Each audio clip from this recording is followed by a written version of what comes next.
আসসালামু আলাইকুম রহমতুল্লাহ। আশা করি অনেক অনেক ভালো আছো অ্যান্ড অসংখ্য ধন্যবাদ আরও একবার আমার এই ভিডিওতে যুক্ত হওয়ার জন্য। এই ভিডিওতে কিন্তু আমি সমাধান করে দিব দিনাজপুর বোর্ড 2024 সালে HTML অধ্যায় থেকে যে সৃজনশীল প্রশ্নটি এসেছিল। তো এই সৃজনশীল প্রশ্নটি দেখে যতটা সহজ মনে হয় আসলে কিন্তু এতটা সহজ না, তবে কঠিন হবে তাদের জন্য যারা পারে না।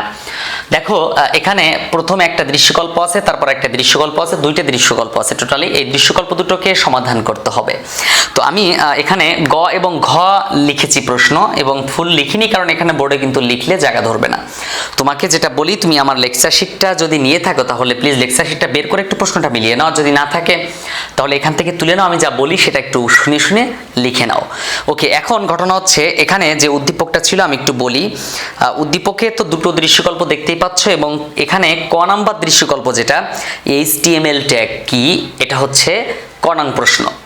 এই উদ্দীপক এবং তার ক নং প্রশ্ন হচ্ছে HTML ট্যাগ কি। এখানে আমার লেকচার শিটের মধ্যে উত্তর দেওয়া আছে খুব সুন্দর করে, তুমি স্ক্রিনে দেখতে পাচ্ছ। তো ক বলছে কি, তাহলে HTML ট্যাগ কি, এবং খ বলছে ডোমেইন নেমের গুরুত্ব ব্যাখ্যা করো। এটা একটু পড়ে নিবে, যেহেতু রিডিং তোমাকে একটু মুখস্থ করতে হবে, ঠিক আছে। তারপর বলছে, তারপরও যদি তুমি না বুঝে থাকো তাহলে প্লিজ একটু কমেন্টে লিখবা যে আমি এটা বুঝি না, আমাকে একটু বুঝিয়ে দিতে হবে। আমি যতদূর জানি ক খটা সবাই মুখস্থ করার জন্য ভিডিওর লেন্থ ডিউরেশন না বাড়িয়ে আমি চেষ্টা করি হচ্ছে শুধুমাত্র প্রশ্নগুলো সমাধান করে দেওয়ার জন্য, মানে অঙ্কগুলো সমাধান করে দেওয়ার জন্য। ওকে, তো তুমি যে কাজটা করবা, তোমার কাছে উত্তর যদি থেকে থাকে, মানে লেকচার শিট যদি থেকে থাকে তাহলে তো ভালোই, আর যদি না থাকে তাহলে তুমি কি করবে, স্ক্রিনে দেওয়া নাম্বার যোগাযোগ করে এখনই লেকচার শিট কালেক্ট করে নিবে। কারণ লেকচার শিটের মধ্যে কিন্তু 16 সাল থেকে 24 সাল পর্যন্ত সব সিকিউ উত্তর সহ, মানে সৃজনশীল উত্তর সহ বিশ্ববিদ্যালয় ভর্তি পরীক্ষায় যে MCQ প্রশ্নগুলো এসেছে সব, তার মানে তুমি দেখে বুঝতে পারবে বিশ্ববিদ্যালয় ভর্তির জন্য কিভাবে কি পড়তে হবে। তারপর মানে এই একই শিটের মধ্যে আবার দেশ সেরা বিভিন্ন কলেজের প্রশ্ন আছে MCQ। আবার যদি বলো যে বোর্ড প্রশ্নের যে MCQ গুলো ছিল বোর্ডে এসেছে 2016 থেকে 24 সাল পর্যন্ত, সব MCQ গুলো টপিক আকারে আলাদা আলাদা করে দেওয়া আছে। সো তোমার জন্য টেস্ট পেপার আর লাগবে না, এই লেকচার শিটটা হলে আশা করি ফোনে রেখে মোটামুটি অল্প খরচে কাজ করতে পারবা, ঠিক আছে। মানে অনেক টাকা খরচ করলে তুমি হচ্ছে টেস্ট পেপার কিনলা, কি দরকার হবে না আর আশা করি। তো এখন আমি এটা সমাধান করি, চলো। গ নাম্বার দৃশ্যকল্প 1 এর কাঠামো লেআউট বর্ণনা করো। এখানে প্রশ্নটা আরেকটু বড় ছিল যদি আমি ছোট করে লিখেছি সার সংক্ষেপে। তো এইটার কাজ কি বলতো, HTML ট্যাগ। এই যে HTML ট্যাগ কেন দেওয়া হয়, তুমি প্রত্যেকটা ট্যাগ এখানে লিখবা, তারপর সেটার বর্ণনা দিবা। প্রথমে লিখবে HTML, এভাবে লিখবা HTML। এবার এই HTML ট্যাগটার বর্ণনা তুমি দিয়ে দাও। এই HTML ট্যাগের কাজ কি? এই HTML ট্যাগের কাজ হচ্ছে, এই HTML ট্যাগের মাধ্যমে আমরা হচ্ছে পুরো একটা ডকুমেন্ট লিখি এবং সকল ইনফরমেশন HTML ট্যাগের মধ্যে লিখে থাকি। দ্বিতীয় কাজ হচ্ছে হেডের মধ্যে মূলত আমরা হেড ওপেনিং ক্লোজিং দুটোই থাকে। হেডের মধ্যে আমরা যে কাজটা করে থাকি সেটা হচ্ছে আমরা টাইটেল লিখে থাকি, শিরোনাম লিখে থাকি, একটা ওয়েব পেজের নাম লিখে থাকি, তাই না?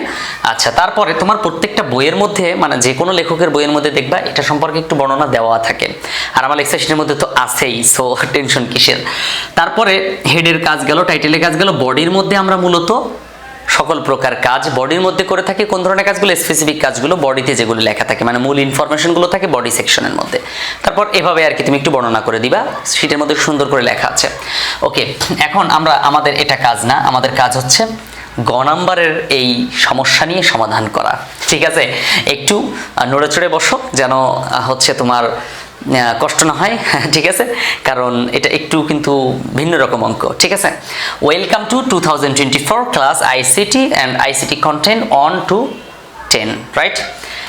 তো প্রথমে আমরা কি করি, HTML ট্যাগ দ্বারা শুরু করি পূর্বের মতোই। তো HTML ট্যাগ দ্বারা শুরু করলাম, তারপর কি করব, HTML ট্যাগ লেখার পর এখন আমাদেরকে বডির কাজ করতে হবে। এটা মূলত বডির কাজ, এখানে হেডের কোনো কাজ নেই, এজন্য বডি ট্যাগ দিব।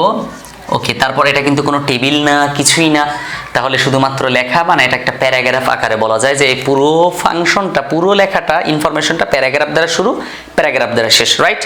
তাহলে তুমি কি দিয়ে শুরু করবা, পি দ্বারা শুরু করবা প্যারাগ্রাফ আকারে। তারপর তুমি লিখবা ওয়েলকাম টু 2024, লেখাটা যেভাবে আছে সেভাবে দিয়ে দাও। তাহলে কি হবে, ওয়েলকাম টু, দেখো তো 2024, এই 2024টা কিন্তু একটু বোল্ড আছে, তাহলে এখানে কি লিখবা, বি ট্যাগ দিবা ওর মাঝখানে আবার 2024, এটা বোল্ড করে দিলাম। আমার লেখা কিন্তু মোটেও সুন্দর না, যেহেতু আমি লেকচার শিটের মধ্যে আছে, এই জন্য আমি আর হচ্ছে সময় নিয়ে চেষ্টা করতে পারছি না। আমি যতটুকু পারি দিয়ে দিচ্ছি, তুমি একটু কষ্ট করে তুলে নাও। না বুঝলে আমাকে একটু কমেন্ট করে জানিও যে স্যার আমি এটা বুঝিনি, আমাকে একটু বলে দেন এই লাইনটা আপনি কী লিখেছেন, ঠিক আছে? আমি চেষ্টা করব। ওকে, ওয়েলকাম টু 2024। তাহলে 24 লেখাটা 2024 লেখাটা একটু বোল্ড ছিল, সেটা আমি একটু বোল্ড করে দিলাম। এবার দেখো ক্লাস কথাটা। আচ্ছা, একটা ঘটনা হলো, দেখো আমাদের এই যে পেজটা কিন্তু এখানে, রাইট? দুঃখের বিষয় হচ্ছে এই ক্লাস লেখাটা এখান থেকে একটু দূরে, মানে শুরু থেকে একটু দূরে, রাইট? একটু আশা করি তুমি, তোমার কাছে প্রশ্ন আছে। দেখো এই ওয়েলকাম যেখান থেকে শুরু হয়েছে, ক্লাস লেখাটা কিন্তু সেখান থেকে শুরু হয়নি। তার মানে কি এখান থেকে এ পর্যন্ত একটু স্পেস আছে, ফ্রি স্পেস। মানে এই কথাটা হচ্ছে কি, যেমন আমি একটা ওয়ার্ড লিখলাম, যেমন এ বি সি ডি, এটা কিন্তু একটা, বুঝো কিন্তু, না বুঝলে হবে না, হ্যাঁ? এ বি সি ডি এভাবে আছে। আবার দেখো যদি এমনভাবে থাকতো এ বি সি ডি, ঘটনা হচ্ছে এখানে একটু স্পেস বেশি, এই যে এত দূর স্পেস, এতটুকু। আবার অনেক সময় প্রথমে স্পেস থাকতে পারে। তো এই প্রথম স্পেসের ট্যাগটা কি, আর এই যে এক লাইন থেকে আরেক লাইনে, এটাকে বলা হয় ব্রেক। এটাকে বলা হয় কি? ব্রেক বলা হয়। বি ট্যাগ দেওয়া হয়। কেন? এক লাইন থেকে তার নিচের লাইনে নামার জন্য বি ট্যাগ দেওয়া হয়, রাইট? কিন্তু যদি আমরা এই লাইনে থাকবে একটা কিন্তু একটু ফাঁকা স্পেস, তাহলে এটা কিন্তু ব্রেক না। এই ধরনের ট্যাগ যখন তোমরা পাবা তখন কিভাবে লিখবা? যেরকম একটা এন্ড দিবা, তারপর N non break, N B P S, non break space S P, তারপরে একটা সেমিকোলন দিবা। তাহলে কিভাবে লিখবা? Non break space. এই নন ব্রেক স্পেস, এটা কিন্তু আমরা এই নন ব্রেক স্পেসটা আমরা এতদিন জানতাম না, রাইট? বাট বোর্ড এটাকে আমাদের চিনিয়ে দিয়েছে যে নতুন কিছু শিখো, নাহলে কিন্তু হবে না। এটা সচরাচর আমার ইউটিউব চ্যানেলে এরকম ভিডিও নাই, এর পূর্বে আমি দেইনি, কারণ এটা সম্পর্কে এর আগে বইয়ের মধ্যেও এতটা পাওয়া যায়নি কোথাও। সব বইয়ে হয়তো ছিল না, তবে দু একটা বইয়ে থাকতেও পারে, হয়তো আমি দেখি নেই। তবে N B P S P, non break space, right? এই ট্যাগটা হুবহু লিখতে হবে। শুধু এটা লিখতে হয় একটাই কারণে, যে একটা লেখা থেকে আরেকটা লেখার দূরত্ব যদি বেশি থাকে, একটা লেখা থেকে অন্য লেখার দূরত্ব যদি বেশি থাকে, তখন কিন্তু আমরা এই কাজটা কি করে থাকি? এভাবে সমাধান করে থাকি। তাহলে এখন আমাদেরকে এইভাবে সমাধান করতে হবে। দেখো এই ক্লাসের আগে যে ফাঁকাটুকু আছে, স্যার এখানে কয়টা স্পেস আছে? তুমি একটা আন্দাজ করে ধরে নাও যে এখানে এই লেখাটার মধ্যে স্পেস আছে, মনে করো 2টা বা 3টা স্পেস আছে, তুমি একটু ধরে নাও এইভাবে। হ্যাঁ, যেমন এখানে 2টো লেটার আছে, তার মানে 2টো স্পেস আছে ধরা যায়। তাহলে তুমি দুবার লিখবা, এটা কি লিখবা? 2বার লিখবা কি? এন, এই যে বি ট্যাগ তো দিছি, ব্রেক, হ্যাঁ ব্রেক, বি ট্যাগ এখানে কিন্তু আমি দিলাম। ও সরি, এটা তো বোল্ড। আমরা এই যে একটা লাইন ভেঙে নিচে নামলাম, মানে এই লাইনটা শেষ, এখন আমি নিচে নামলাম, এই কারণে বিআর ট্যাগ দিলাম। ব্রেক মানে ভাঙা, একটা লাইন থেকে আরেক লাইনে ভেঙে আসা। আর এটা হচ্ছে কি? নন ব্রেক। ব্রেক হবে না, কিন্তু স্পেস হবে, নন ব্রেক স্পেস। তাহলে আমরা এখানে লিখবো কি? And N B S P colon, semicolon, and N B S P, এটা 2বার লিখলাম। লিখে তারপরে ক্লাস কথাটা দেখো আবার বোল্ড আছে অনেকটা, এই জন্য এখানে কি লিখবো? বি ট্যাগ দিব। বি ট্যাগ দিয়ে তারপর কি দিব? ক্লাস, CLASS, তারপর আবার ক্লাসের পর আবার একটা ক্লোন আছে ছোট করে, এটা দিয়ে দাও। তারপর বি ট্যাগটা ক্লোজ করে দাও, মানে বোল্ড ট্যাগটা কি করতে হবে? ক্লোজ করতে হবে। তারপর আমরা আরেকটা ট্যাগ হচ্ছে, আমরা এর আগে হয়তো আমি কোনো একটা ভিডিওতে আলোচনা করেছিলাম, সেই ট্যাগটা কেমন ছিল একটু দেখে নাও। তাহলে NBSP এই ট্যাগটার কাজ আমরা শিখলাম। তাহলে এখন ঘটনা হচ্ছে, আমরা যে এই যে দেখো এখানে ICT লেখাটা কিন্তু এক লাইনে আছে, যদিও এটা দেখে মনে হচ্ছে যে স্যার আই হচ্ছে নিচের লাইন, সি হচ্ছে উপরের লাইন, টি হচ্ছে তার উপরের লাইন। আসলে না, ICT লেখাটা কিন্তু এই লাইনটা প্রথমে এই যে একটা, এই যেমন এ এর পাওয়ার বি, বি এর পাওয়ার সি, একটার পাওয়ার আরেকটা, তার মানে কি এটা কি একটা লাইনই আছে, ঠিক আছে? কি আছে? একটা লাইনই আছে। এখন আমরা এটার ট্যাগ কিভাবে লিখতাম? দেখো এ, তারপর কি এর মাথায় বি না, তাহলে বি লেখার আগে SUP দিতাম, দিয়ে তারপরে বি লিখতাম, লিখে আবার SUP লিখতাম, সুপারস্ক্রিপ্ট লিখে। এখন যেহেতু আবার পাওয়ার আছে, তাহলে এটা আর নতুন করে ওপেনিং ক্লোজিং করা লাগবে না, সুপার তারপরে যে সি লিখে সুপার দিবা, সুপারস্ক্রিপ্ট। তবে লাস্টের বার আমরা ক্লোজিং ট্যাগ দিতাম, মানে বুঝছো? এটাও ওপেনিং, লাস্টেরটা ক্লোজিং। তার মানে কি এ এর মাথায় বি, বি এর মাথায় সি। আমি কিন্তু বোঝাতে চেষ্টা করছি, হ্যাঁ তুমি একটু বুঝে নাও। এ এর পাওয়ার বি, বি এর পাওয়ার সি, তো বারবার সুপার, মানে এখানে সুপার হয় হিসেবে 2টা, super open super close, super open super close. এখন এই প্লাসে মাইনাসে মানে বুঝনে জিরো হয়ে যাবে আর কি, একটা থেকে আরেকটা কাটাকাটি হয়ে যাচ্ছে। সো আমরা এখানে কি করছি, শুধু সুপার স্ক্রিপ্ট লিখতেছি, সুপার সুপার সুপার, তবে লাস্টেরটা খালি ক্লোজিং দিব, ওপেন মাঝের দুটো কি হচ্ছে ওপেনিং বোঝাচ্ছে। তো আমরা যেটা করব, এই আমাদের লাইন হচ্ছে মূলত ICT, একটাই লাইন আছে, তো এই আই আগে লিখব। তাহলে কি করব, এখানে আমরা এখানে দেখো আমাদের এখানে যেমন এই ক্লাস যেমন শুরু হয়েছিল দুটো স্পেস দ্বারা, তাহলে এখানে কিন্তু দুটো স্পেস আছে আমি ধরে নিলাম। তাহলে দুটো স্পেস থাকার কারণে আমাদেরকে কি করতে হবে, এরকম অ্যান্ড NBSP দুবার লিখবো, অ্যান্ড NBSP দুটো লিখলাম। হ্যাঁ, লেখার পরে এখন আমরা লিখবো কি, এই যে আই লিখবো, আই। তারপরে এখন খেয়াল করো আই, এবার লিখবো হচ্ছে সি। তো আমরা আই লিখে এবার দেখো এখানে আমরা সুপার স্ক্রিপ্টের ট্যাগ দিব, SUP সুপার, সুপার স্ক্রিপ্টের ট্যাগ দিলাম। তারপর দেখো একটা ঘটনা ঘটে গেছে, আমাদের এই যে পাওয়ারগুলো যে দেওয়া আছে CT, এই দেখো তো লেখাগুলো একবারে কি একটার মাথায় আর একটা, যেমন 2 এর মাথায় 10 আছে, এটা কিন্তু একদম সাথে সাথে আছে। এখানে I এর মাথায় কত দূর যাওয়ার পরে তারপর C আছে, আবার C এর মাথায় কত দূর যাওয়ার পরে তারপর T আছে। তাহলে আমাদেরকে এটা একটু মাথায় রাখতে হবে যে আমাদের একটা লেখার পরে কিন্তু এরকম একটা বা দুটো করে গ্যাপ আছে। তো আমি সাপোজ ধরে নিলাম এটা দুটো গ্যাপ আছে, হ্যাঁ, একটা গ্যাপ বোঝা যায় না, এজন্য দুটো গ্যাপ, এজন্য দুটো দিলাম। তুমি দুটো তিনটে দিতে পারো, সমস্যা নাই, এটা কোনো ব্যাপার না, দুটো তিনটে তুমি দিতে পারো। হ্যাঁ, আমি দুটো দিচ্ছি, তুমি যদি মনে করো যে এখানে গ্যাপটা একটু বেশি আছে তুমি একটু বেশি দাও, কোনো প্রবলেম নাই। কেস সেনসিটিভ না HTML, তুমি মোটামুটি তোমার ধারণা অনুযায়ী সমাধান করবা, তোমাকে নাম্বার দেওয়া হবে। তবে হ্যাঁ, একবারে তোমার আকাশ আর জমিন পার্থক্য হওয়া যাবে না একবারে, ঠিক আছে, আকাশ পাতাল পার্থক্য হলে হবে না। তারপরে যে সুপার স্ক্রিপ্ট, তারপর অ্যান্ড NBSP, হ্যাঁ, নন ব্রেক স্পেস, তারপর আবার and NBSP non break space, তারপর কি লেখা আছে বলো তো, সি লেখা আছে, তাহলে আমি এই যে সি লিখলাম।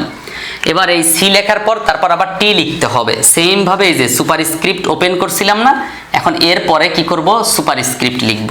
তা আমি ওখানে জায়গা ধরবে না, এজন্য আমি এখানে লিখতেছি। হ্যাঁ, দেখো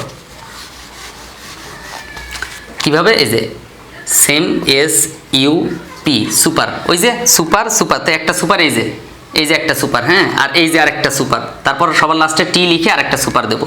তাহলে সুপার লিখে এখন আবার পার্থক্য গ্যাপ আছে কয়টা, মনে করো দুটো গ্যাপ আছে, দুটো গ্যাপ থাকার কারণে আমি সাপোজ দুবার লিখলাম অ্যান্ড NBSP সেমিক্লোন, তারপরে অ্যান্ড NBSP, ওকে, দুইবার লিখলাম। লেখার পরে এখন আমি টি লেখাটা লিখবো, লিখে তারপরে এই সুপারটা ক্লোজ করে দিব, সুপার স্ক্রিপ্ট ক্লোজ করে দিব, দিয়ে তারপর আমি কিন্তু লাইনটা ভেঙে নিচে আসতেছি, এজন্য আমাকে BR ট্যাগ দিতে হবে, লাইন ভাঙার ট্যাগ দিতে হবে, মানে এক লাইন থেকে অন্য লাইনে যাওয়ার ট্যাগ।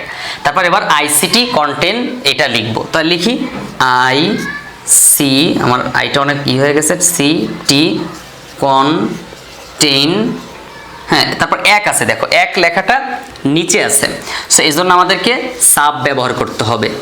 সাব ব্যবহার করো, এখানে SUB সাব, তারপরে 1, তারপর সাব ক্লোজ করে দাও, ওকে, সাব ক্লোজ করে দিলাম। তারপর 2 আছে স্বাভাবিক, সো 2 এখানে স্বাভাবিক লিখবো, লিখে আবার 10টা কিন্তু সুপার আছে, তাহলে কি করব, SUP 10, তারপরে SUP ক্লোজিং ট্যাগ।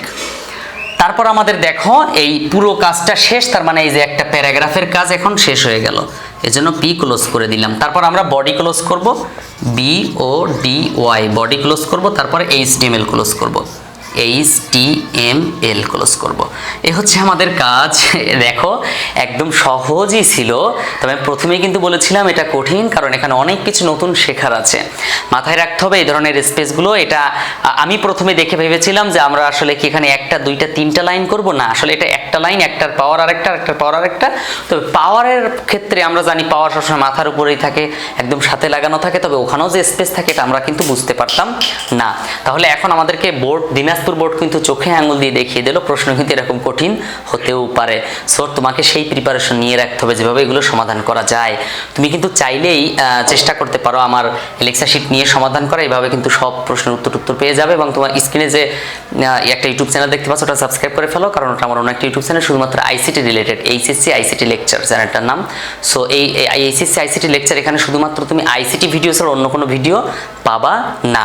ওকে, আর একটা কথা হচ্ছে তোমার এই যে এত কষ্ট করে তোমাকে বুঝিয়ে দিলাম, তোমাকে হেল্প করলাম, তো তোমার এই হেল্প করার জন্য তুমি আমাকে একটু কষ্ট করে চ্যানেলটা সাবস্ক্রাইব করে ফেলো। সাবস্ক্রাইব করতে কিন্তু কোনো টাকা লাগে না, তবে একজন টিচারকে উৎসাহ দেওয়া হয়, দূর থেকে একটু ভালোবাসা দেওয়া হলো, এই তাছাড়া কিছুই না। দেখা হচ্ছে পরবর্তী ভিডিওতে, ততক্ষণ পর্যন্ত ভালো থেকো। আসসালামু আলাইকুম রহমতুল্লাহ।